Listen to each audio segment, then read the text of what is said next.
ఇక సంధ్య థియేటర్ తొక్కిసలాట ఘటనపై సీఎం రేవంత్ రెడ్డి మరోసారి హాట్ కామెంట్స్ చేశారు. హీరోను అరెస్ట్ చేస్తే ఇంత రాద్ధాంతం చేస్తున్నారని సీరియస్ అయ్యారు.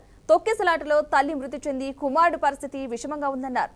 బాధిత కుటుంబాన్ని ఎవరూ పరామర్శించలేదని విమర్శించారు. కానీ హీరో బయటకు వచ్చాక సినిమా వాళ్ళందరూ అతని ఇంటికి క్యూ కట్టారని అన్నారు. అల్లు అర్జున్ కాలుపోయిందా కన్నుపోయిందా దేనికి పరామర్శలు అని ఫైర్ అయ్యారు. ఆసుపత్రిలో ఉన్న బాలుని మాత్రం ఎందుకు పట్టించుకోలేదని సీఎం రేవంత్ నిలదీశారు. ఇక ఇదే అంశానికి సంబంధించిన పూర్తి సమాచారాన్ని మా ప్రతినిధి భాస్కర్ అందిస్తారు. భాస్కర్, పద్మ హీరో అల్లు అర్జున్ నటించినటువంటి పుష్ప 2 సినిమా రిలీజ్ నేపథ్యంలో జరిగినటువంటి సంధ్యా థియేటర్లో జరిగిన తొక్కిసలాటకు సంబంధించి అసెంబ్లీలో సీఎం రేవంత్ రెడ్డి ఘాటుగా స్పందించడం జరిగింది. ఎందుకంటే ఒక హీరో సినిమా రిలీజ్ చేసిన రోజు జరిగినటువంటి తొక్కిసలాటకు పూర్తి బాధ్యత ఆ సినిమా హీరోనే బాధ్యత వహించాలి. అదేవిధంగా ఆ రోజు జరిగినటువంటి తొక్కిసలాటలో ఒక తల్లి మృతి చెందింది. ఆ బాలుడు విషమంగా ఉన్న పరిస్థితి, ఆయన ఆరోగ్యం చాలా సీరియస్గా ఉంది. చావు బతుకుల మధ్య కొట్టుమిట్టాడుతుంటే కనీసం వారిని పరామర్శించే పరిస్థితి లేదు. హాస్పిటల్ పోయి ఎలా ఉన్నాడని చెప్పి పరామర్శించే పరిస్థితి లేదు.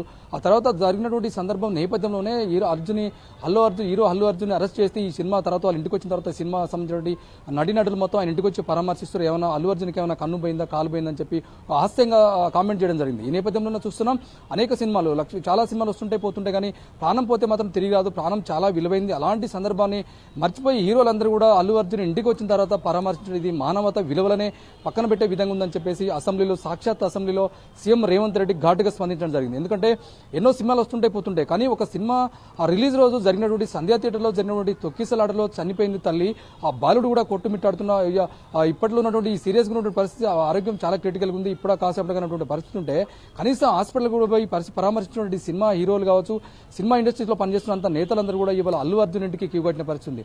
ఇలాంటి దారుణమైన వ్యవస్థలు ఉంటే మన సినిమా ఇండస్ట్రీ కావచ్చు, వ్యవస్థ కావచ్చు, మనం ఎడువైపు పోతున్నాం అని చెప్పేసి సీఎం రేవంత్ రెడ్డి ఘాటుగా స్పందించడం జరిగింది. ఎందుకో చూస్తున్నాం అలాంటి సంఘటనలు వస్తే మాత్రం తప్పకుండా ఇండస్ట్రీ వాళ్ళే బాధ్యత వహించాలి, సినిమా హీరోలే బాధ్యత వహించాలి తప్పకుండా. ఎందుకంటే వారిని ఆర్థికంగా ఆదుకోవాల్సిన బాధ్యత వారిపైన ఉండదని చెప్పేసి ఒక చెప్పకనే చెప్తున్నట్టు దీన్ని బట్టి మనం అర్థం చేసుకోవాలి. ఎందుకంటే చూస్తున్నాం పుష్ప 2 సినిమాలో పెద్ద మొత్తంలో ఆ రోజు hero Allu Arjun cinema theatre రావడం, బాయిల్ చెప్పడం, వెహికల్స్ మీద రావడం, దానికి భారీ కాన్వాయ్ రావడం, ఆయనకున్నటువంటి బౌన్సర్లు చుట్టుముట్ట రౌండప్ చేయడం, ఇలాంటి సంఘటనలు ఇలాంటి సంఘటనలు చోటు చేసుకోవడం వల్ల అలాంటి పేద బడుగు బలైన వర్గాలు ఒక సినిమా చూద్దామనే సినిమా పిచ్చి తోటి రావడం, ఇలాంటి సంఘటన జరగడం చాలా దారుణమైన పరిస్థితి అని చెప్పి సీఎం రేవంత్ రెడ్డి జరగడం జరిగింది. ఒక సాదాసీదాగా రావాలి, అలాంటి అంగులు ఆర్భటాలు చేస్తే కన్నా చాలా ఇలాంటి ప్రమాదాలు చోటు చేసుకునే అంశం ఉంటుంది. కాబట్టి ఇప్పటికైనా ఆ వ్యవస్థని మార్పు చేయాలి. ఇప్పటికైనా సినిమా రిలీజ్ రోజు ఆ అంగులు ఆర్భటాలు లేకుండా సాదాసీదాగా ఉండాలని చెప్పేసి సీఎం రేవంత్ రెడ్డి చెప్పగానే చెప్తుంటే అనిపిస్తున్న పరిస్థితి ఉంది. Padma, right, thank you Bhaskar.